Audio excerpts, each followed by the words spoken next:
अस्सलाम वालेकुम दोस्तों, आज के इस वीडियो में स्वागत है आपका। हम बात करने वाले हैं एक बहुत ही दिलचस्प पाकिस्तानी ड्रामा के बारे में। इसका नाम है कफारा। ये ड्रामा भी बहुत ही दिलचस्प है, बहुत खूबसूरत है। इसमें कैरेक्टर्स और मेन रोल्स बहुत ही अच्छे तरीके से एक्टिंग कर रहे हैं। इसका प्रोडक्शन लेवल बहुत ही टॉप नॉच है। तो चलिए शुरू करते हैं। कफारा की कहानी इंतहाई कॉम्प्लिंग है। ड्रामा की सेंट्रल थीम ही गिल्ट और रिडक्शन है। क्या इंसान अपने गुनाहों की कफारा अदा कर सकता है। स्टोरी में आपको बहुत सारे ट्विस्ट और टर्न्स मिलेंगे जो आपको लास्ट तक एंगेज रखेंगे। न करेक्टर्स के थ्रू ड्रामा ऐसे अहम सवाल। अब अगर हम करेक्टर्स की बात करें तो लीड रोल्स में मेन करेक्टर है हमारे सुपर हीरो, जिसने कमाल कर दी है। हर सीन में उनकी परफॉर्मेंस आउटस्टैंडिंग है। सपोर्टिंग कास्ट भी अपनी अपनी जगह स्ट्रॉन्ग परफॉर्मेंस देती हुई नजर आ रही है। ड्रामा की डायरेक्शन की अगर बात की जाए तो डायरेक्टर्स ने बहुत ही अच्छी तरह से स्टोरी को हैंडल किया है। हर सीन के विजुअल्स अपील बहुत इम्प्रेसिव है। अस्सलाम वालेकुम दोस्तों, आज के इस वीडियो में स्वागत है आपका। हम बात करने वाले हैं एक बहुत ही दिलचस्प पाकिस्तानी ड्रामा के बारे में। इसका नाम है कफारा। ये ड्रामा भी बहुत ही दिलचस्प है, बहुत खूबसूरत है।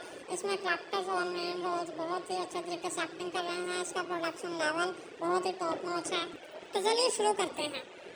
कफारा की कहानी इंतहाई कॉम्प्लिंग है। ड्रामा की सेंट्रल थीम ही गिल्ट और रिडक्शन है। क्या इंसान अपने गुनाहों की कफारा अदा कर सकता है। स्टोरी में आपको बहुत सारे ट्विस्ट और टर्न्स मिलेंगे जो आपको लास्ट तक एंगेज रखेंगे। न करेक्टर्स के थ्रू ड्रामा ऐसे अहम सवाल। अब अगर हम करेक्टर्स की बात करें तो लीड रोल्स में मेन करेक्टर है हमारे सुपर हीरो, जिसने कमाल कर दी है। हर सीन में उनकी परफॉर्मेंस आउटस्टैंडिंग है। सपोर्टिंग कास्ट भी अपनी अपनी जगह स्ट्रॉन्ग परफॉर्मेंस देती हुई नजर आ रही है। ड्रामा की डायरेक्शन की अगर बात की जाए तो डायरेक्टर्स ने बहुत ही अच्छी तरह से स्टोरी को हैंडल किया है। हर सीन के विजुअल्स अपील बहुत इम्प्रेसिव है। अस्सलाम वालेकुम दोस्तों, आज के इस वीडियो में स्वागत है आपका। हम बात करने वाले हैं एक बहुत ही दिलचस्प पाकिस्तानी ड्रामा के बारे में। इसका नाम है कफारा। ये ड्रामा भी बहुत ही दिलचस्प है, बहुत खूबसूरत है। इसमें कैरेक्टर्स और मेन रोल्स बहुत ही अच्छे तरीके से एक्टिंग कर रहे हैं। इसका प्रोडक्शन लेवल बहुत ही टॉप नॉच है। तो चलिए शुरू करते हैं। कफारा की कहानी इंतहाई कॉम्प्लिंग है। ड्रामा की सेंट्रल थीम ही गिल्ट और रिडक्शन है। क्या इंसान अपने गुनाहों की कफारा अदा कर सकता है। स्टोरी में आपको बहुत सारे ट्विस्ट और टर्न्स मिलेंगे जो आपको लास्ट तक एंगेज रखेंगे। न करेक्टर्स के थ्रू ड्रामा ऐसे अहम सवाल। अब अगर हम करेक्टर्स की बात करें तो लीड रोल्स में मेन करेक्टर है हमारे सुपर हीरो, जिसने कमाल कर दी है। हर सीन में उनकी परफॉर्मेंस आउटस्टैंडिंग है। सपोर्टिंग कास्ट भी अपनी अपनी जगह स्ट्रॉन्ग परफॉर्मेंस देती हुई नजर आ रही है। ड्रामा की डायरेक्शन की अगर बात की जाए तो डायरेक्टर्स ने बहुत ही अच्छी तरह से स्टोरी को हैंडल किया है। हर सीन के विजुअल्स अपील बहुत इम्प्रेसिव है। बेरंग ड्रामे की अगली एपिसोड बहुत ही ज़्यादा इंटरेस्टिंग होने वाली है, जहां पर फाखरा सोचती है कि मैं अब अफान को इस्लामाबाद भेज देती हूं मीटिंग के लिए, जिसकी वजह से ये दोनों, जैसे ही एनी और फिर अफान जो है ये एक दूसरे से अलग रहेंगे तो उतना ही बेहतर होगा और फिर इस तरह से इनका कोई ख़दशा भी नहीं होगा, क्योंकि अभी उम्र बहुत ही छोटे हैं। इनके दिमाग में इस तरह की बातें आती हैं। तभी क्या करती हैं कि वहाँ पर अफान को अपने कमरे में बुलाती हैं और कैसे कहती हैं कि देखो बेटा, इस्लामाबाद तुम्हें जाना है और इस्लामाबाद वहाँ पर एक मीटिंग है जो कि तुम्हें अटेंड करनी है। वहाँ पर अफान कहते हैं कि जी मम्मी मैं हाजिर हूँ, मैं चला जाऊँगा। लेकिन वहाँ पर अब फाखरा को इस बारे में नहीं पता होता कि यहाँ पर जो अफान है वो ये सोचने की कर रहा है कि इस बहाने से चलो इस्लामाबाद में जाऊँगा तो दूसरी तरफ क्या होगा कि मैं एनी को लेकर घूम भी आऊँगा और फिर थोड़ा हमारा इंजॉय भी हो जाएगा। लेकिन इस बात का फाखरा को नहीं पता होता कि ये दोनों इकट्ठे ही जाने की प्लानिंग कर रहे हैं। तभी अफान अपने रूम में जाता है और एनी को कहता है कि तुम तैयार हो जाओ क्योंकि हम बहुत ही जल्द इस्लामाबाद जा रहे हैं। लेकिन ये बात सुनकर अब एनी कहती है कि इस्लामाबाद क्यों जाना है, आपको पता है ना कि पहले ही घर में बहुत बड़ा तमाशा लगा हुआ है और मुझे लेकर अब एक और आप तमाशा लगवाना चाहते हैं। तभी अफान कहता है कि नहीं, कोई भी कैसा तमाशा नहीं लगेगा, मुझे पता है मम्मी ने खुद ही हमें जाने के लिए कहा है, तो तुम अपनी पैकिंग कर लो और अगर कोई चीज़ें चाहिए तो मैं तुम्हें शॉपिंग करवा लाऊंगा। तभी वहाँ पर एनी कहती है कि हाँ मुझे कुछ चीज़ों की ज़रूरत तो है, लेकिन मैं ड्राइवर के साथ जा कर ले आऊँगी। तभी अफान कहता है कि क्यों, तुम्हें ड्राइवर के साथ जाने की क्यों कोई ज़रूरत नहीं है, तुम्हें जाना है तो सिर्फ़ और सिर्फ मेरे साथ ही जाना है और मैं तुम्हें खुद लेके जाऊँगा। तभी एनी कहती है कि आपको इतने काम हैं, पहले आप वो काम निपटा लें, मुझे लेकर आप कहाँ जाते भी रहेंगे। तभी वहाँ पर अफान कहता है कि नहीं, मैं तुम्हें ले जाऊँगा, शॉपिंग के लिए तो हमारा टाइम निकल ही आएगा और फिर इस तरीके से तुमने जो चीज़ें भी लेनी हो तुम ले लेना और कोशिश करना कि उम्र के लिए भी 2-4 चीज़ें ले लो। तभी वहाँ पर अब शाम के दिन होता है कि वहाँ पर अफान जो है एनी को लेकर मॉल में चला जाता है। वहाँ पर एक खूब शॉपिंग करते हैं, शॉपिंग करके वापस आते हैं। तो अगले दिन क्या होता है कि अफान को एनी को कहता है कि तुम सामान लेकर बाहर निकलो, मैं आ रहा हूँ। अब जैसे ही एनी जाती है बाहर बरामदे में तो वहाँ पर फाखरा और फिर उसके बाद दुर्दाना और फिर आयमा भी खड़ी होती हैं। अब फाखरा जैसे ही देखती है एनी को कि एनी के हाथ में बैग है, तभी फट से बोल पड़ी है कि हाँ बीबी, कहाँ जाने की कोशिश है, कहाँ जा रही हो, किसके साथ जा रही हो। अब फाखरा के तो रोंगटे ही खड़े हो जाते हैं, क्योंकि फाखरा जो है वो ऐसा सोच भी नहीं सकती कि अफान जो है वो एनी को साथ ले जाने की कोशिश कर रहा है और इसने ऐसा एकदम बैठे बैठे ये इरादा भी कर लिया है। तभी वहाँ पर अफान से कहती है कि अफान, तुम ये क्या करने की कोशिश कर रहे हो, मैंने तुम्हें कहा था कि तुम एनी को साथ लेकर नहीं जाओगे, तुम वहाँ मीटिंग अटेंड करने जा रहे हो और तुम यहाँ पर कोई हनीमून मनाने के लिए नहीं जा रहे, जो कि तुम एनी को भी साथ लेके जा रहे हो। तभी वहाँ पर अफान कहता है कि मुझे पता है अपनी रिस्पॉन्सिबिलिटी का मोम, आपको बिल्कुल भी फिक्र करने की ज़रूरत नहीं है, आपको पहले भी पता है कि मैं अपना काम जो कहता हूँ मैं वो पूरा करता हूँ। तभी वहाँ पर अब फाखरा कहती है कि दिल ही दिल में कि ये क्या हो रहा है लड़के को, आखिर ये क्यों मेरी बात सुनने को तैयार नहीं है। तभी वहाँ पर फाखरा कहती है कि देखो अफान बेटा, एनी का बहुत नुकसान होगा, क्योंकि इसने यूनिवर्सिटी भी जाना होता पढ़ाई के लिए, तो वहाँ इसकी बहुत सी लॉस हो जाएगा और फिर इसका फाइनल सेमेस्टर चल रहा है। तभी वहाँ पर अफान कहता है कि आपको इसकी फ़िक्र करने की ज़रूरत नहीं है, क्योंकि मैंने यूनिवर्सिटी में भी बात कर ली है और मैंने नोट्स वगैरह भी ले ली हैं, जिसकी वजह से अब आपको ज़रा भी स्ट्रेस लेने की ज़रूरत नहीं है। तभी वहाँ पर फाखरा कहती है कि ठीक है, लेकिन तुम इसको साथ नहीं लेके जा सकती, क्योंकि वहाँ पर मीटिंग्स बहुत ज़्यादा इंपॉर्टेंट है, तो तुम इसको लेकर कहाँ ले जाते फिरोगे। लेकिन अफान अपनी ज़िद का पक्का होता है। अब इसकी तमाम चालें जो है वो कमज़ोर पड़ जाती हैं फाखरा की और फाखरा कुछ भी नहीं बोल पाती। तभी वहाँ पर अफान कहता है कि आप बेफिक्र रहिए, मैं अपने काम अच्छे तरीके से करना जानता हूँ और आप इस चीज़ की फ़िक्र मत करें, मैं हैंडल कर लूँगा, सब एनी को साथ ही जाने दें। तभी वहाँ पर फाखरा कहती है कि अच्छा ठीक है। उसकी ज़िद के सामने उसे घुटने टेक नहीं पड़ते हैं, क्योंकि फाखरा की ये सोच थी कि अगर यहाँ पर एनी रहती है तो मैं एनी को इससे उम्र छीनकर इसे घर से बेदखल कर दूँगी और फिर अफान को कोई भी कहानी बनाकर सुना दूँगी, जिसकी वजह से अफान जो है वो बहुत ही ज़्यादा बदजन हो जाएगा एनी से। लेकिन ऐसा होता नहीं है, क्योंकि अफान तो अपनी माँ से भी ज़्यादा तेज़ निकलता है और फिर दिल ही दिल में क्या करता है कि ये इरादा कर लेता है कि वो एनी को साथ ही लेके जाएगा। तभी वो एनी को कहता है कि एनी तुम जल्दी से पैकिंग करो, और वहाँ पर एनी को लेकर साथ चला जाता है। अब जैसे ही वो बाहर निकलते हैं तो दुर्दाना कहती है कि देखा बाजी, मैं तो आपको क्या समझा रही थी और आपने कैसे क्या किया। और तभी वहाँ पर कहती है वहाँ पर फाखरा कि तुमने बहुत गलत किया, ये सारा कुछ तुम्हारी वजह से ही हुआ है, अगर तुम मुझे इतनी बातें ना सुनाती तो कभी भी मेरा दिल उस तरफ माइल ना होता। तुमने मुझे इतनी ज़्यादा बातें सुनाई, इसी वजह से मुझे गुस्सा आया और फिर मैंने फ़ैसला किया कि मैं अफान को वहाँ इस्लामाबाद मीटिंग के लिए भेज देती हूँ। इस तरह से एनी जो है वो इससे दूर रहेगी और फिर मैं एनी को घर से बाहर निकाल दूँगी। अब कहती है सारा कुछ तुम्हारी वजह से हुआ है, अगर तुम मुझे उस दिन बातें ना सुनाती तो आज ये दिन देखना ना पड़ता। तभी दुर्दाना कहती है कि अब तो बहुत ही डरने की बात है, क्योंकि एनी साथ जा रही है, ऐसा ना हो कि उम्र बहुत ही छोटा है कि कहीं एनी जो है वो फिर से प्रेग्नेंट हो जाए। तो तभी वहाँ पर फाखरा कहती है कि हाँ मुझे भी इसी बात की टेंशन है, मैं तो इन दोनों को अलग करने की कोशिश कर रही थी, लेकिन अफान तो बहुत ही ज़िद्दी है और वो किसी की भी बात नहीं सुनता, वो एक बात जो पकड़ ले वो बात पूरी करके ही रहता है। तभी दुर्दाना कहती है कि चले कोई बात नहीं, अब वापस आएंगे तभी आप खुशखबरी का इंतज़ार कीजिए। अब फाखरा कहती है कि मेरे दिमाग ख़राब मत करो, यहाँ से दफ़ा हो जाओ, सिर्फ तुम्हारी वजह से ही मुझे ऐसा करना पड़ा है और आज मुझे ये दिन देखना पड़ रहा है, चली जाओ यहाँ से।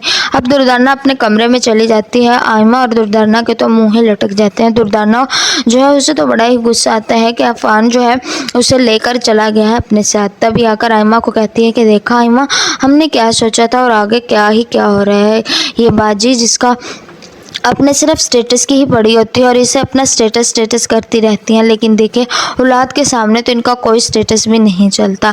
तभी आयमा कहती हैं कि अफान बहुत गलत कर रहा है, मेरे ही सामने वो एनी का हाथ पकड़ के एनी को ही इम्पोर्टेंस दे रहा है। वो दुनिया की सारी चीज़ें एनी के कदमों में लाकर रख देने वाला है, लेकिन एक शहरयार है जो कि बहुत ही ज़्यादा नकट्टू है, मेरी कोई भी बात नहीं मानता और अगर मैंने जब से शॉपिंग की है तब से वो मेरे खिलाफ़ है और मुझे कहता है कि तुमने बहुत ज़्यादा शॉपिंग कर ली है और जब मैंने इससे कहा कि तुम मेरी जायदाद में से कुछ हिस्सा मेरे नाम कर दो तो वो इस बात पर भी भड़क उठते हैं।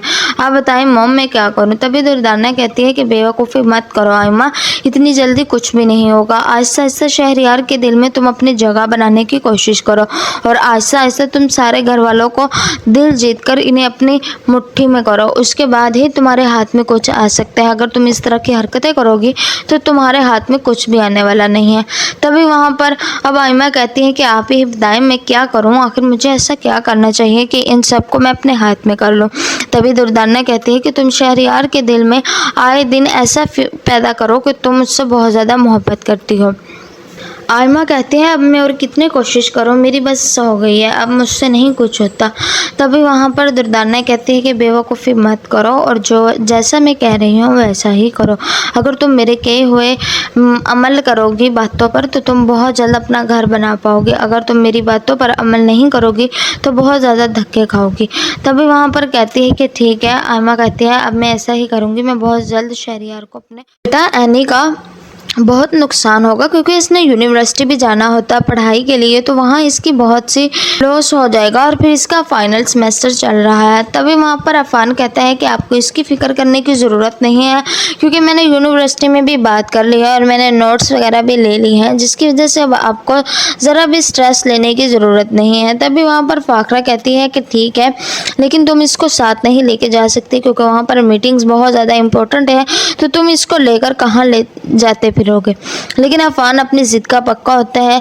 अब इसकी तमाम चालें जो है वो कमज़ोर पड़ जाती हैं फाखरा की और फाखरा कुछ भी नहीं बोल पाती। तभी वहाँ पर अफान कहता है कि आप बेफिक्र रहिए, मैं अपने काम अच्छे तरीके से करना जानता हूँ और आप इस चीज़ की फ़िक्र मत करें, मैं हैंडल कर लूँगा, सब एनी को साथ ही जाने दें।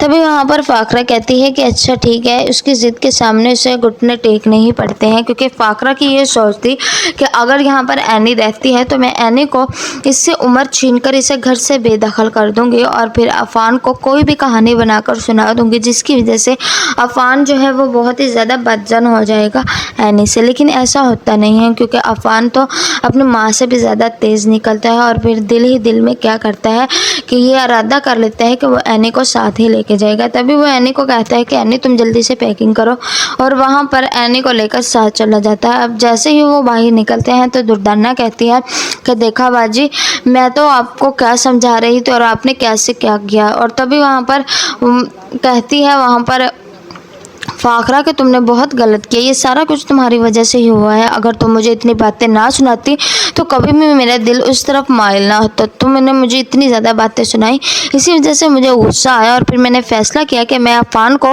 वहाँ इस्लामाबाद मीटिंग के लिए भेज देती हूँ। इस तरह से एनी जो है वो इससे दूर रहेगी और फिर मैं एनी को घर से बाहर निकाल दूँगी। अब कहती है सारा कुछ तुम्हारी वजह से हुआ है, अगर तुम मुझे उस दिन बातें ना सुनाती तो आज ये दिन देखना ना पड़ता। तभी दुर्दाना कहती है कि अब तो बहुत ही डरने की बात है क्योंकि एनी साथ जा रही है, ऐसा ना हो कि उम्र बहुत ही छोटा है कि कहीं एनी जो है वो फिर से प्रेग्नेंट हो जाए। तो तभी वहाँ पर फाखरा कहती है कि हाँ मुझे भी इसी बात की टेंशन है, मैं तो इन दोनों को अलग करने की कोशिश कर रही थी, लेकिन अफान तो बहुत ही ज़िद्दी है और वो किसी की भी बात नहीं सुनता, वो एक बात जो पकड़ ले वो बात पूरी करके ही रहता है। तभी दुर्दाना कहती है कि चले कोई बात नहीं, अब वापस आएंगे तभी आप खुशखबरी का इंतज़ार कीजिए। अब फाखरा कहती है कि मेरे दिमाग ख़राब मत करो, यहाँ से दफ़ा हो जाओ, सिर्फ तुम्हारी वजह से ही मुझे ऐसा करना पड़ा है और आज मुझे ये दिन देखना पड़ रहा है, चली जाओ यहाँ से। अब दुर्दाना अपने कमरे में चली जाती है। आयमा और दुर्दाना के तो मुँह ही लटक जाते हैं। दुर्दाना जो है उसे तो बड़ा ही गुस्सा आता है कि अफान जो है उसे लेकर चला गया है अपने साथ। तभी आकर आयमा को कहती है कि देखा आयमा, हमने क्या सोचा था और आगे क्या हो रहा है। ये बाजी जिसका अपने सिर्फ स्टेटस की ही पड़ी होती है और इसे अपना स्टेटस करती रहती हैं, लेकिन देखिए औलाद के सामने तो इनका कोई स्टेटस भी नहीं चलता। तभी आयमा कहती हैं कि अफान बहुत गलत कर रहा है, मेरे ही सामने वो एनी का हाथ पकड़ के एनी को ही इम्पोर्टेंस दे रहा है। वो दुनिया की सारी चीज़ें एनी के कदमों में लाकर रख देने वाला है, लेकिन एक शहरयार है जो कि बहुत ही ज़्यादा नखट्टू है, मेरी कोई भी बात नहीं मानता और अगर मैंने जब से शॉपिंग की है तब से वो मेरे खिलाफ़ है और मुझे कहता है कि तुमने बहुत ज़्यादा शॉपिंग कर ली है। और जब मैंने इससे कहा कि तुम मेरी जायदाद में से कुछ हिस्सा मेरे नाम कर दो तो वो इस बात पर भी भड़क उठते हैं। आप बताएं मॉम, मैं क्या करूं? तभी दुर्दाना कहती है कि बेवकूफ़ी मत करो आयमा, इतनी जल्दी कुछ भी नहीं होगा। आहिस्ता आहिस्ता शहरयार के दिल में तुम अपनी जगह बनाने की कोशिश करो और आहिस्ता आहिस्ता तुम सारे घर वालों को दिल जीत कर इन्हें अपनी मुट्ठी में करो, उसके बाद ही तुम्हारे हाथ में कुछ आ सकता है। अगर तुम इस तरह की हरकतें करोगी तो तुम्हारे हाथ में कुछ भी आने वाला नहीं है। तभी वहाँ पर अब आयमा कहती है कि आप ही बताएं मैं क्या करूँ, आखिर मुझे ऐसा क्या करना चाहिए कि इन सबको मैं अपने हाथ में कर लूँ। तभी दुर्दाना कहती है कि तुम शहरयार के दिल में आए दिन ऐसा पैदा करो कि तुम उससे बहुत ज़्यादा मोहब्बत करती हो। आयमा कहती है अब मैं और कितनी कोशिश करूं, मेरी बस हो गई है, अब मुझसे नहीं कुछ होता। तभी वहाँ पर दुर्दाना कहती है कि बेवकूफ़ी मत करो और जो जैसा मैं कह रही हूँ वैसा ही करो। अगर तुम मेरे कहे हुए अमल करोगी बातों पर तो तुम बहुत जल्द अपना घर बना पाओगे, अगर तुम मेरी बातों पर अमल नहीं करोगी तो बहुत ज़्यादा धक्के खाओगी। तभी वहाँ पर कहती है कि ठीक है। आयमा कहती है अब मैं ऐसा ही करूँगी, मैं बहुत जल्द से देखता ना आओ देखता ना ताओ, लेकिन अपने वालिद के गिरबान पकड़ लेता है। कहता है कि तुमने मेरी वालदा को इतना बड़ा धोखा दिया है, मैंने तुम्हें कभी ऐसा समझा नहीं था, तुम मेरे बाप हो ही नहीं। लेकिन ये जैसे ही उसकी रेहाम से छुड़वा देती है, कहती है कि तुम्हारा वालिद है उसको कुछ मत कहो। लेकिन रेहाम की मोहब्बत जो है इस टाइम सारी की सारी तो कीर मियाँ के दिल में दोबारा जागने वाली है, क्योंकि वो बेटे को जैसे ही हटाती है तो मूसा कहता है कि फिर मैं तो बाबा जान अब जिंदा नहीं रहने वाला, क्योंकि जो कुछ भी है मुझे पता है मासूमा के नाम लग चुका है। मासूमा एक बहुत ही ज़्यादा तेज़ शातिर और धोखेबाज लड़की है, वो लालची लड़की है, वो सिर्फ़ और सिर्फ पैसे की खातिर ऐसा कर रही है कि जो आप उसकी बातों में आकर सब कुछ गवा बैठे हैं। लेकिन नेक्स्ट एपिसोड में देखते चाहिए कि रेहाम जो है वो घर छोड़कर चली जाएगी। दूसरी तरफ से जैसे ही मासूमा के नाम सब कुछ लग जाएगा तो मासूमा तोकीर की लाइफ से किस कदर तेज़ हवा बनकर जाने वाली है, तो फिर तोकीर मियाँ अकेले का अकेला रह जाने वाला है। और दूसरी तरफ से देखते चाहिए कि ड्रामा कितना ज़्यादा इंटरेस्टिंग और कमाल का होने वाला है। आप लोग अगर मेरे चैनल पर नए हैं तो प्लीज़ आप लोगों से रिक्वेस्ट है कि मेरा चैनल सब्सक्राइब कर लें, वीडियोज़ को लाइक करें, शेयर करें, आने वाली वीडियोज़ का नोटिफिकेशन आप लोगों को आसानी तरीके से मिल जाए। लेकिन मासूमा वो लड़की है जिस पर बहुत ही ज़्यादा तोकीर मियाँ अब दुश्मन बन जाने वाला है। नेक्स्ट एपिसोड में आप लोग देखेंगे कि तोकीर मियाँ जो हैं वो अब मासूमा को जेल तक भी ले जाएगा और रेहाम को ये बात जैसे ही पता चलेगी कि रेहाम बहुत ही ज़्यादा खुश होगी, क्योंकि तोकीर जो है मासूमा के इतना ज़्यादा ख़िलाफ़ हो चुका है। दूसरी तरफ से इनका जवान बेटा जो है अपने जान भी दे चुका है, क्योंकि अपने वालिद की वजह से अपनी वालदा को इस दुख में नहीं देखना चाहता था। और तोकीर को अब समझ तो आ ही गया है और मासूमा का वालिद बहुत ही ज़्यादा परेशान है, क्योंकि वो अपनी वाइफ से कहता है कि मैं तुम्हें बताता रहा था तो मासूमा के साथ बहुत बुरा होने वाला है, क्योंकि मासूमा ने बहुत ही गलत कदम उठाया था। मासूमा को ऐसा नहीं करना चाहिए था। एक जीता जागता हंसता खुश घर उजाड़ कर इसने तबाह बर्बाद कर दिया है, जो कि एक लालच की खातिर। लेकिन जैसे ही ये जेल में जाएगी तो अब देखना क्या होने वाला है। इसके वालिदैन जो हैं वो घर बेचकर मासूमा को बाहर निकलवाएंगे, लेकिन अब मासूमा फिर वही की वही रोड पे आ जाएगी। लेकिन रेहाम को जैसे ही सब कुछ ड्राइवर जाकर बताता है कि ऐसा कुछ मासूमा बीबी के साथ हो रहा है, लेकिन रेहाम तो अब कभी भी तोकीर की लाइफ में वापस आने वाली नहीं है। क्योंकि उसने बहुत ही ज़्यादा जतन किए हैं तो अब वापस आ जाए मेरी लाइफ में, लेकिन अब वापस तो कभी भी नहीं आएगी। लेकिन अब तकीर मियाँ के जिसका सब कुछ तबाह बर्बाद हो चुका होगा एक मासूमा की खातिर, लेकिन मासूमा वो तेज़ और शातिर लड़की है जिसने सब कुछ ढूंढ कर अपने नाम करने की कोशिश की थी, लेकिन वो उसके नाम भी नहीं रहा। मासूमा के वालिद की डेथ के बाद अब मासूमा की वालदा रह जाती है अकेली, जिसको घर भर दर ठोकरें खानी पड़ती हैं। अब वो कहीं भी नहीं जा सकती। दूसरी तरफ से मासूमा जो है वो फिर कुछ ना कुछ खुद पे डिपेंड होने ही लगती है। तो अब तकीर मियाँ उसको कहते हैं कि मैं तुम्हें डिवोर्स कभी नहीं दूंगा क्योंकि तुमने मेरी ज़िंदगी बर्बाद की है, चुपचाप मेरी ज़िंदगी में वापस आओ।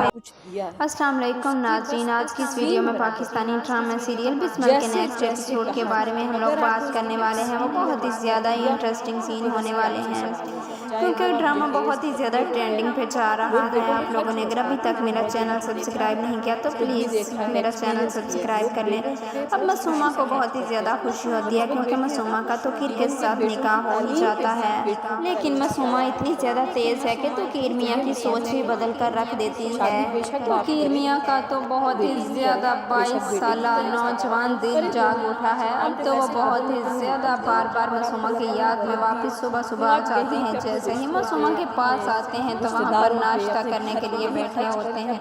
अचानक से रेहाम की कॉल तो बार बार आ रही होती है। दूसरी तरफ से रेहाम का गुस्सा इतना ज़्यादा पारा हाई हो चुका होता है कि वो बहुत ही गुस्से से आग भगोला होकर कहती है कि मैंने तुम्हें कब से कॉल्स कर रही हूँ, तुमने एक भी मेरी कॉल्स नहीं पिक की, लेकिन देखते चाहिए। अब तकीर मियाँ का भी गुस्सा बहुत ही ज़्यादा तेज़ होने वाला है। वो कहता है कि बार बार मुझे वीडियोस कॉल क्यों किस वजह से कर रही हो, जब मैं तुम्हारी कॉल्स काट रहा हूँ तो मुझे कॉल्स बार बार मत करो। तकीर मियाँ को अचानक से वहाँ से जाना ही पड़ता है क्योंकि वह जैसे ही जाते हैं जाते जाते मासूमा के साथ प्यार और मोहब्बत करते हुए बहुत ही ज़्यादा उसको अपनी मोहब्बत का दिखावा करते जाते हैं। लेकिन तकीर मियाँ का दिल तो नहीं कर रहा जाने को, लेकिन मजबूरी है, जाना तो पड़ेगा ही। वो जाते जाते मासूमा के सर पर बोसा देकर ही जाते हैं, लेकिन मासूमा वो है अंदर ही अंदर से इतनी ज़्यादा कुड़ रही है, जल रही है, जेलस हो रही है कि ये तकीर मियाँ जो है वो कंप्लीट मेरा क्यों नहीं हो रहा, ये रेहाम के पास किस लिए जाता है। लेकिन तकीर मियाँ का दिल भी अब बहुत ही ज़्यादा बदल चुका है। उसकी सोच इतनी जवान हो चुकी है। जैसे ही रेहाम अपने ड्रा खोलती है अपने कपड़े देखने के लिए, वो देखती है कि मैं कौन सा ड्रेस पहनूं, लेकिन तकीर मियाँ कहते हैं कि ये सारे कलर्स बहुत ज़्यादा डल किस्म के हैं, मुझे तो कोई भी नहीं पसंद। ये देखते ही रेहाम के दिल में भी अब सोच आ ही जाती है कि इसकी सोच भी बहुत ज़्यादा बदल गई है। ये आज कुछ इससे पूछने वाली हूँ, दाल में कुछ काला नज़र आ रहा है। लेकिन रेहाम अब कहती है कि तकीर मियाँ मुझे कुछ लग रहा है कि तुम मुझे कुछ छुपा रहे हो, लेकिन तकीर कहता है कि तुम शक पे शक किए जा रही हो, ऐसी वैसी कोई भी बात नहीं है। लेकिन रेहाम तो बच्ची नहीं है, उसको सब ही समझ आ जाता है। वो आखिरकार अपने बेटे को सारी हकीकत बताती है। उसका बेटा कहता है कि मम्मी जाना परेशान क्यों हो रही हैं, इस एज में बाबा ने कहाँ पे जाना था, एमी आप परेशान ना है। लेकिन तब तो रेहाम का बेटा जो कि मूसा भी इस बात को बहुत ही ज़्यादा इग्नोर करके चला जाता है। रेहाम ने ये ठान ली है कि अब तो इस बात की तह तक जाने वाली हूँ, लेकिन वो जैसे ही ड्राइवर को और सिक्योरिटी गार्ड को कहती है कि तकीर मियाँ कहाँ कहाँ जाते हैं, मुझे सारी की सारी डिटेल्स चाहिए, और जैसे ही वो सारी डिटेल्स मुझे ला कर देंगे तो मैं आपको बहुत ही अच्छा और महंगा इनाम दूंगी।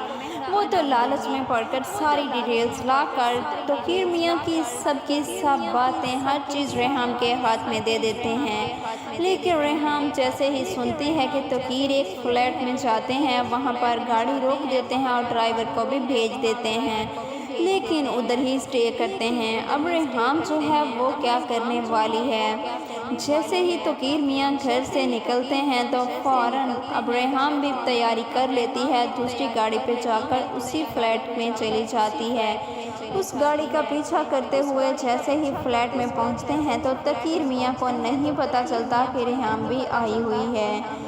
वो देखती रहती है कि सारा मामला क्या है, लेकिन जैसे ही अब तकीर मियाँ जो हैं वो मासूमा को लेकर गाड़ी में बिठाकर जाने लगते हैं तो रेहाम तब तो कुछ नहीं कहती, फ़ौरन घर वापस आ जाती है।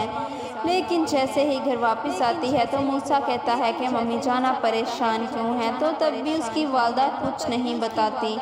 लेकिन जैसे ही फारग होकर तोकीर आता है घर में तो तब मूसा कहता है कि बाबा जान आप काफ़ी ज़्यादा डिस्टर्ब लग रहे हैं, आपको कोई मेंटली परेशानी है तो मुझसे शेयर कीजिएगा। लेकिन अभी तोकीर मियाँ बात करने ही वाले थे तो अचानक से रेहान बोल पड़ती है, कहती है कि बेटा मूसा तुम्हें ये क्या बताएगा, मैं तुम्हें बताती हूँ कि तुम्हारे वालिद ने मासूमा लड़की के साथ निकाह कर लिया है और इसकी शादी हो चुकी है जो कि फ्लैट नंबर 4 में रह रहे हैं। जैसे ही ये बात मूसा के कानों में गूंजती हुई जाती है, मूसा को इतना ज़्यादा गुस्सा आता है कि अपने वालिद की तरफ इतने गुस्से से देखकर ना आओ देखता ना ताओ, लेकिन अपने वालिद के गिरबान पकड़ लेता है। कहता है कि तुमने मेरी वालदा को इतना बड़ा धोखा दिया है, मैंने तुम्हें कभी ऐसा समझा नहीं था, तुम मेरे बाप हो ही नहीं। लेकिन ये जैसे ही उसकी रेहान तो छुड़वा देती है, कहती है कि तुम्हारा वालिद है उसको कुछ मत कहो। लेकिन रेहान की मोहब्बत जो है इस टाइम सारी की सारी तोकीर मियाँ के दिल में दोबारा जागने वाली है, क्योंकि वो बेटे को जैसे ही हटाती है तो मूसा कहता है कि फिर मैं तो बाबा जान अब जिंदा नहीं रहने वाला, क्योंकि जो कुछ भी है मुझे पता है मासूमा के नाम लग चुका है। मासूमा एक बहुत ही ज़्यादा तेज़ शातिर और धोखेबाज लड़की है, वो लालची लड़की है, वो सिर्फ़ और सिर्फ पैसे की खातिर ऐसा कर रही है कि जो आप उसकी बातों में आकर सब कुछ गवा बैठे हैं। लेकिन नेक्स्ट एपिसोड में देखते चाहिए कि रेहान जो है वो घर छोड़कर चली जाएगी। दूसरी तरफ से जैसे ही मासूमा के नाम सब कुछ लग जाएगा तो मासूमा तोकीर की लाइफ से किस कदर तेज़ हवा बनकर जाने वाली है, तो फिर तोकीर मियाँ अकेले का अकेला रह जाने वाला है। और दूसरी तरफ से देखते चलिए कि ड्रामा कितना ज़्यादा इंटरेस्टिंग और कमाल का होने वाला है। आप लोग अगर मेरे चैनल पर नए हैं तो प्लीज़ आप लोगों से रिक्वेस्ट है कि मेरा चैनल सब्सक्राइब कर लें, वीडियोस को लाइक करें, शेयर करें, आने वाली वीडियोस का नोटिफिकेशन आप लोगों को आसानी तरीके से मिल जाए। लेकिन मासूमा वो लड़की है जिस पर बहुत ही ज़्यादा तोकीर मियाँ अब दुश्मन बन जाने वाला है। नेक्स्ट एपिसोड में आप लोग देखेंगे कि तोकीर मियाँ जो हैं वो अब मासूमा को जेल तक भी ले जाएगा। और रेहान को ये बात जैसे ही पता चलेगी कि रेहान बहुत ही ज़्यादा खुश होगी, क्योंकि तोकीर जो है मासूमा के इतना ज़्यादा ख़िलाफ़ हो चुका है। दूसरी तरफ से इनका जवान बेटा जो है अपने जान भी दे चुका है, क्योंकि अपने वालिद की वजह से अपनी वालदा को इस दुख में नहीं देखना चाहता था। और तोकीर को अब समझ तो आ ही गया है। और मासूमा का वालिद बहुत ही ज़्यादा परेशान है, क्योंकि वो अपनी वाइफ से कहता है कि मैं तुम्हें बताता रहा था, तो मासूमा के साथ बहुत बुरा होने वाला है, क्योंकि मासूमा ने बहुत ही गलत कदम उठाया था। मासूमा को ऐसा नहीं करना चाहिए था। एक जीता जागता हंसता खुश घर उजाड़ कर इसने तबाह बर्बाद कर दिया है, जो कि एक लालच की खातिर। लेकिन जैसे ही ये जेल में जाएगी तो अब देखना क्या होने वाला है। इसके वालिदैन जो हैं वो घर बेचकर मासूमा को बाहर निकलवाएंगे, लेकिन अब मासूमा फिर वही की वही रोड पे आ जाएगी। लेकिन रेहान को जैसे ही सब कुछ ड्राइवर जाकर बताता है कि ऐसा कुछ मासूमा बीबी के साथ हो रहा है, लेकिन रेहान तो अब कभी भी तोकीर की लाइफ में वापस आने वाली नहीं है, क्योंकि उसने बहुत ही ज़्यादा जतन किए हैं तो अब वापस आ जाए मेरी लाइफ में, लेकिन अब वापस तो कभी भी नहीं आएगी। लेकिन अब तोकीर मियाँ के जिसका सब कुछ तबाह बर्बाद हो चुका होगा एक मासूमा की खातिर। लेकिन मासूमा वो तेज़ और शातिर लड़की है जिसने सब कुछ ढूंढ कर अपने नाम करने की कोशिश की थी, लेकिन वो उसके नाम भी नहीं रहा। मासूमा के वालिद की डेथ के बाद अब मासूमा की वालदा रह जाती है अकेली, जिसको घर भर दर ठोकरें खानी पड़ती हैं। अब वो कहीं भी नहीं जा सकती। दूसरी तरफ से मासूमा जो है वो फिर कुछ ना कुछ खुद पे डिपेंड होने ही लगती है। तो अब तोकीर मियाँ उसको कहते हैं कि मैं तुम्हें डिवोर्स कभी नहीं दूंगा, क्योंकि तुमने मेरी ज़िंदगी बर्बाद की है, चुपचाप मेरी ज़िंदगी में वापस आओ। अस्सलाम वालेकुम दोस्तों, आज की इस वीडियो में स्वागत है आपका। हम बात करने वाले हैं एक बहुत ही दिलचस्प पाकिस्तानी ड्रामा के बारे में, जिसका नाम है कफ़ारा। ये ड्रामा भी बहुत ही दिलचस्प है, बहुत खूबसूरत है। इसमें करैक्टर्स और मेन रोल्स बहुत ही अच्छे तरीके से एक्टिंग कर रहे हैं। इसका प्रोडक्शन लेवल बहुत ही टॉप नॉच है। तो चलिए शुरू करते हैं। कफ़ारा की कहानी इंतहाई कॉम्प्लिंग है। ड्रामा की सेंट्रल थीम ही गिल्ट और रिडेप्शंस। क्या इंसान अपनी गुनाहों की कफ़ारा अदा कर सकता है? स्टोरी में आपको बहुत सारे ट्विस्ट और टर्न्स मिलेंगे जो आपको लास्ट तक एंगेज रखेंगे। मैं करेक्टर्स के थ्रू ड्रामा ऐसे अहम सवाल। अब अगर हम करेक्टर्स की बात करें तो लीड रोल्स में मेन करेक्टर है हमारे सुपर हीरो, जिसने कमाल कर दी है। हर सीन में उनकी परफॉर्मेंस आउटस्टैंडिंग है। सपोर्टिंग कास्ट भी अपनी अपनी जगह स्ट्रॉन्ग परफॉर्मेंस देती हुई नज़र आ रही है। ड्रामा की डायरेक्शन की अगर बात की जाए तो डायरेक्टर्स ने बहुत ही अच्छी तरह से स्टोरी को हैंडल किया है। हर सीन के विजुअल्स अपील बहुत इम्प्रेसिव हैं।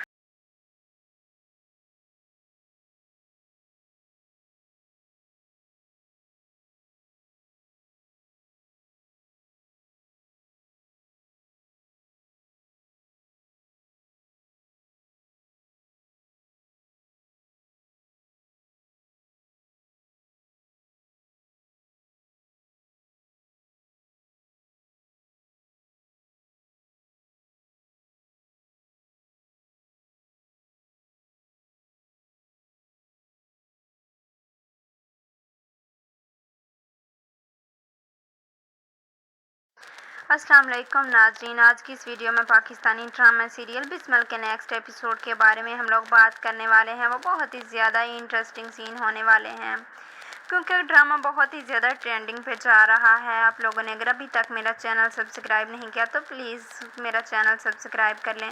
अब मासूमा को बहुत ही ज़्यादा खुशी होती है क्योंकि मासूमा का तोकीर के साथ निकाह हो ही जाता है, लेकिन मासूमा इतनी ज़्यादा तेज़ है कि तोकीर मियाँ की सोच ही बदल कर रख देती है। तोकीर मियाँ का तो बहुत ही ज़्यादा 22 साला नौजवान दिल जाग उठा है। अब तो वो बहुत ही ज़्यादा बार बार मासूमा की याद में वापस सुबह सुबह आ जाते हैं। जैसे ही मासूमा के पास आते हैं तो वहाँ पर नाश्ता करने के लिए बैठे होते हैं। अचानक से रेहाम की कॉल तो बार बार आ रही होती है। दूसरी तरफ से रेहाम का गुस्सा इतना ज़्यादा पारा हाई हो चुका होता है कि वह बहुत ही गुस्से से आग भगोला होकर कहती है कि मैंने तुम्हें कब से कॉल्स कर रही हूँ, तुमने एक भी मेरी कॉल्स नहीं पिक की। लेकिन देखते जाइए अब तोकीर मियाँ का भी गुस्सा बहुत ही ज़्यादा तेज़ होने वाला है। वो कहता है कि बार बार मुझे वीडियोस कॉल क्यों किस वजह से कर रही हो, जब मैं तुम्हारी कॉल्स काट रहा हूँ तो मुझे कॉल्स बार बार मत करो। तोकीर मियाँ को अचानक से वहाँ से जाना ही पड़ता है क्योंकि वह जैसे ही जाते हैं जाते जाते मासूमा के साथ प्यार और मोहब्बत करते हुए बहुत ही ज़्यादा उसको अपनी मोहब्बत का दिखावा करते जाते हैं। लेकिन तोकीर मियाँ का दिल तो नहीं कर रहा जाने को, लेकिन मजबूरी है, जाना तो पड़ेगा ही। वो जाते जाते मासूमा के सर पर बोसा देकर ही जाते हैं, लेकिन मासूमा वो है अंदर ही अंदर से इतनी ज़्यादा कूद रही है, जल रही है, जेलस हो रही है कि ये तोकीर मियाँ जो है वो कंप्लीट मेरा क्यों नहीं हो रहा, ये रेहाम के पास किस लिए जाता है। लेकिन तोकीर मियाँ का दिल भी अब बहुत ही ज़्यादा बदल चुका है। उसकी सोच इतनी जवान हो चुकी है। जैसे ही रेहाम अपने ड्रा खोलती है अपने कपड़े देखने के लिए, वो देखती है कि मैं कौन सा ड्रेस पहनूं। लेकिन तोकीर मियाँ कहते हैं कि ये सारे कलर्स बहुत ज़्यादा डल किस्म के हैं, मुझे तो कोई भी नहीं पसंद। ये देखते ही रेहाम के दिल में भी अब सोच आ ही जाती है कि इसकी सोच भी बहुत ज़्यादा बदल गई है। ये आज कुछ इससे पूछने वाली हूँ, दाल में कुछ काला नज़र आ रहा है। लेकिन रेहाम अब कहती है कि तोकीर मियाँ मुझे कुछ लग रहा है कि तुम मुझे कुछ छुपा रहे हो। लेकिन तोकीर कहता है कि तुम शक पे शक किए जा रही हो, ऐसी वैसी कोई भी बात नहीं है। लेकिन रेहाम तो बच्ची नहीं है, उसको सब ही समझ आ जाता है। वो आखिरकार अपने बेटे को सारी हकीकत बताती है। उसका बेटा कहता है कि मम्मी जाना परेशान क्यों हो रही हैं, इस एज में पापा ने कहाँ पे जाना था, एमी अब परेशान ना हो। लेकिन तब तो रेहाम का बेटा जो कि मूसा भी इस बात को बहुत ही ज़्यादा इग्नोर करके चला जाता है। रेहाम ने ये ठान ली है कि अब तो इस बात की तह तक जाने वाली हूँ। लेकिन वो जैसे ही ड्राइवर को और सिक्योरिटी गार्ड को कहती है कि तोकीर मियाँ कहाँ कहाँ जाते हैं, मुझे सारी की सारी डिटेल्स चाहिए, और जैसे ही वो सारी डिटेल्स मुझे ला कर देंगे तो मैं आपको बहुत ही अच्छा और महंगा इनाम दूंगी।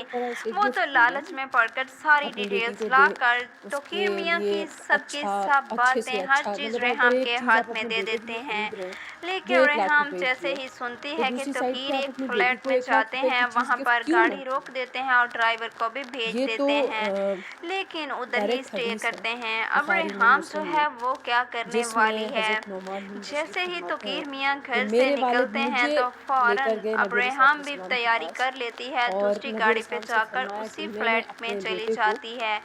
उस गाड़ी का पीछा करते हुए जैसे ही फ्लैट में पहुंचते हैं तो तकीर मियाँ को नहीं पता चलता कि रेहाम भी आई हुई है। वो देखती रहती है कि सारा मामला क्या है, लेकिन जैसे ही अब तकीर मियाँ जो हैं वो मासूमा को लेकर गाड़ी में बिठाकर जाने लगते हैं तो रेहाम तब तो कुछ नहीं कहती, फौरन घर वापस आ जाती है। लेकिन जैसे ही घर वापस आती है तो मूसा कहता है कि मम्मी जान आप परेशान क्यों हैं, तो तब भी उसकी वालदा कुछ नहीं बताती। लेकिन जैसे ही फारग होकर तकीर आता है घर में तो तब मूसा कहता है कि बाबा जान आप काफ़ी ज़्यादा डिस्टर्ब लग रहे हैं, आपको कोई मेंटली परेशानी है तो मुझसे शेयर कीजिएगा। लेकिन अभी तकीर मियाँ बात करने ही वाले थे तो अचानक से रेहाम बोल पड़ती है, कहती है कि बेटा मूसा तुम्हें ये क्या बताएगा, मैं तुम्हें बताती हूँ कि तुम्हारे वालिद ने मासूमा लड़की के साथ निकाह कर लिया है और इसकी शादी हो चुकी है जो कि फ्लैट नंबर 4 में रह रहे हैं। जैसे ही ये बात मूसा के कानों में गूंजती हुई जाती है, मूसा को इतना ज़्यादा गुस्सा आता है कि अपने वालिद की तरफ इतने गुस्से से देखता ना आओ देखता ना ताओ, लेकिन अपने वालिद के गिरबान पकड़ लेता है। कहता है कि तुमने मेरी वालदा को इतना बड़ा धोखा दिया है, मैंने तुम्हें कभी ऐसा समझा नहीं था, तुम मेरे बाप हो ही नहीं। लेकिन ये जैसे ही उसकी रेहाम तो छुड़वा देती है, कहती है कि तुम्हारा वालिद है उसको कुछ मत कहो। लेकिन रेहाम की मोहब्बत जो है इस टाइम सारी की सारी तकीर मियाँ के दिल में दोबारा जागने वाली है, क्योंकि वो बेटे को जैसे ही हटाती है तो मूसा कहता है कि फिर मैं तो बाबा जान अब जिंदा नहीं रहने वाला, क्योंकि जो कुछ भी है मुझे पता है मासूमा के नाम लग चुका है। मासूमा एक बहुत ही ज़्यादा तेज़ शातिर और धोखेबाज लड़की है, वो लालची लड़की है, वो सिर्फ और सिर्फ पैसे की खातिर ऐसा कर रही है कि जो आप उसकी बातों में आकर सब कुछ गवा बैठे हैं। लेकिन नेक्स्ट एपिसोड में देखते जाइए कि रेहाम जो है वो घर छोड़कर चली जाएगी। दूसरी तरफ से जैसे ही मासूमा के नाम सब कुछ लग जाएगा तो मासूमा तकीर की लाइफ से किस कदर तेज हवा बनकर जाने वाली है, तो फिर तकीर मियाँ अकेले का अकेला रह जाने वाला है। और दूसरी तरफ से देखते चलिए कि ड्रामा कितना ज़्यादा इंटरेस्टिंग और कमाल का होने वाला है। आप लोग अगर मेरे चैनल पर नए हैं तो प्लीज़ आप लोगों से रिक्वेस्ट है कि मेरा चैनल सब्सक्राइब कर लें, वीडियोस को लाइक करें, शेयर करें, आने वाली वीडियोस का नोटिफिकेशन आप लोगों को आसानी तरीके से मिल जाए। लेकिन मासूमा वो लड़की है जिस पर बहुत ही ज़्यादा तकीर मियाँ अब दुश्मन बन जाने वाला है। नेक्स्ट एपिसोड में आप लोग देखेंगे कि तकीर मियाँ जो है वो अब मासूमा को जेल तक भी ले जाएगा और रेहाम को ये बात जैसा ही पता चलेगी कि रेहाम बहुत ही ज़्यादा खुश होगी, क्योंकि तकीर जो है मासूमा के इतना ज़्यादा खिलाफ हो चुका है। दूसरी तरफ से इनका जवान बेटा जो है अपने जान भी दे चुका है, क्योंकि अपने वालिद की वजह से अपनी वालदा को इस दुख में नहीं देखना चाहता था। और तकीर को अब समझ तो आ ही गया है और मासूमा का वालिद बहुत ही ज़्यादा परेशान है, क्योंकि वो अपनी वाइफ से कहता है कि मैं तुम्हें बताता रहा था, तो मासूमा के साथ बहुत बुरा होने वाला है, क्योंकि मासूमा ने बहुत ही गलत कदम उठाया था। मासूमा को ऐसा नहीं करना चाहिए था। एक जीता जागता हंसता खुश घर उजाड़ कर इसने तबाह बर्बाद कर दिया है, जो कि एक लालच की खातिर। लेकिन जैसे ही ये जेल में जाएगी तो अब देखना क्या होने वाला है। इसके वालिदैन जो हैं वो घर बेचकर मासूमा को बाहर निकलवाएंगे, लेकिन अब मासूमा फिर वही की वही रोड पे आ जाएगी। लेकिन रेहाम को जैसे ही सब कुछ ड्राइवर जाकर बताता है कि ऐसा कुछ मासूमा बीबी के साथ हो रहा है, लेकिन रेहाम तो अब कभी भी तकीर की लाइफ में वापस आने वाली नहीं है, क्योंकि उसने बहुत ही ज़्यादा जतन किए हैं तो अब वापस आ जाए मेरी लाइफ में, लेकिन अब वापस तो कभी भी नहीं आएगी। लेकिन अब तकीर मियाँ के जिसका सब कुछ तबाह बर्बाद हो चुका होगा एक मासूमा की खातिर, लेकिन मासूमा वो तेज और शातिर लड़की है जिसने सब कुछ ढूंढ कर अपने नाम करने की कोशिश की थी, लेकिन वो उसके नाम भी नहीं रहा।